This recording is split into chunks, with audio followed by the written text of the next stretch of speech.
आज 11 एप्रिल भारतीय समाजाच्या इतिहासातील तो दिवस जेव्हा अज्ञान, अन्याय आणि विषमतेच्या काळोखाला छेद देण्यासाठी एक क्रांतीचा सूर्य उगवला.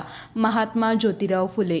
ज्या काळात शिक्षणावर काही मोजक्याच लोकांची मक्तेदारी होती, त्या काळात फुले यांनी शिक्षण हेच खरे स्वातंत्र्य असे मानत समाजातील वंचित, शोषित आणि स्त्रियांना ज्ञानाची दारे खुली करून दिली.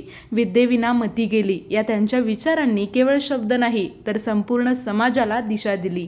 आपल्या सहचारिणी सावित्रीबाई फुले यांच्या साथीने त्यांनी 1848 मध्ये मुलींसाठी पहिली शाळा सुरू केली.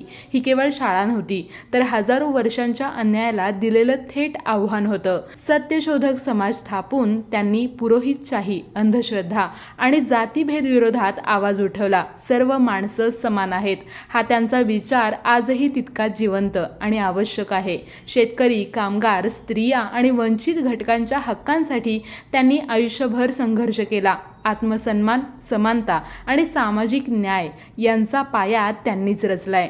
महात्मा फुले हे केवळ एक नाव नाही तर विचार आहे, क्रांती आहे आणि आजही समाजाला योग्य दिशा दाखवणारा प्रकाश आहे.